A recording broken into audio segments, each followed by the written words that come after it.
شروع کوم پنوم د الله چې بخون کې مهربان دی. ای ځان غختون کیا ملاستا پاسا او خبردار کړه او د خپل رب د لوی اعلان وکړه او خپل جامې پاکي ساته او د ګندګۍ نه لری وسا او احسان مکوا د زیاتی بدله د حاصلولو د پاره او د خپل رب د پاره صبر کوا. خا کلچی پسور کی پوکه واله شي هغه ورځ با ډیره سخت ورځ وی د کافرانو د پاره با اسان نه وی. پرېګدا ما او هغه سړی چې ما یوازې پیدا کړو او ډیر مال می ورل ورکړو او ور سره حاضر اوسیدونکو زامن می ورکړل او داغه د پاره می د سردارای لار حواله کړه. بیا هغه تملري چې زوب ورل نور زیات ورکړم هرگز نه. هغه زمون د آیاتونو سره انات ساتي. زه خو به هغه ډیر زر په یو سخته چړای ورخېجوم. هغه سوچ وکړو او د څه خبري جوړولو کوشش وکړو نو د الله غضب دی وی په هغه باندې د څنګه خبري جوړولو کوشش وکړو او د الله غضب دی وی په هغه باندې د څنګه خبري جوړولو کوشش وکړو. بیا د خلکو طرف ته وکتل بیا تندې تر وکړو او خلې بوټه کړه. بیا واپس شو او په تکبر کې پریوتو. نو اخر دا چې وی ویل چې دا بل هیڅ نه دی خو یو جادو دی چې دا اول نه را روان دی. دا خو یو انساني کلام دی. زبر ډیر زر هغه دوزخ ته ورننه باسم او تاسو خبر یې چې سده هغه دوزخ نه باقی پاتې کوي او نه پرېږدي.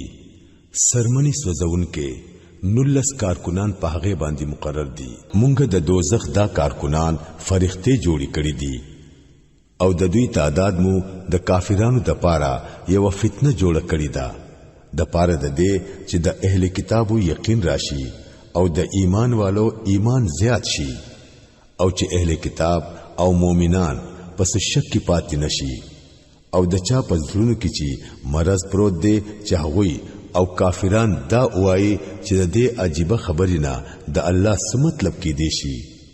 د غشان الله چې سو غواړي هغه بیلاری کوي او چې سو غواړي هغه ته هدایت کوي او ستاد رب لخکری پخپلا داغنه سیوا بل څوک نه پیژني او د دې دوزخ ذکر د بل هیڅ غرض د پاره نه دی شوی سیوا د دینه چې خلکو تتری نصیحت حاصل شي.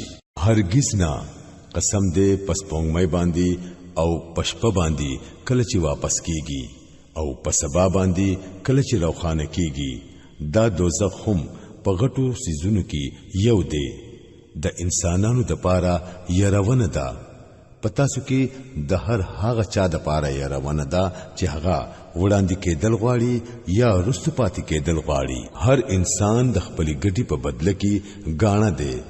د خی اړخوالو نه بغیر چې هغوی با په جنتونو کې وي هلته به هغوی د مجرمانو نه تپوس کوي تاسو سسیز دوزخ ته بوتلای. هغوی به وایي مونږ د مونږ کوونکو نه نوو او په مسکینانو باندې بمو ډوډۍ نه خورولا او د حق خلاف چې بچا خبري جوړولې نو مونږ به هم ورسره لګیا شو او د قیامت ورځ بمو دروغ غنلا. ان تر دې پوری چې مونږ ته هغه یقیني سیز راغې په دغه وخت کې با د سفارش کوونکو سفارش دا غوي هیڅ پکار ناراضي. اخر په دې خلکو څه شوي دي چې دوی د دې نصيحت نه مخ اړوي.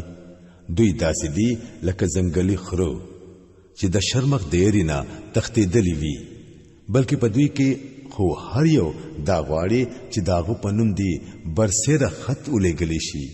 هرگز نه. اصل خبره دادا چې دوی د آخرت یره نه لري. هرگز نه. دا خو یو نصیحت دی.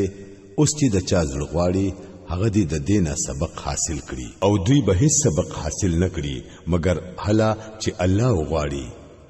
هغه د دې حقدار دی چې دا غنا یره وکړي شي او هغه د دې اهل دی چې تقوا کوونکي خلق وبخي.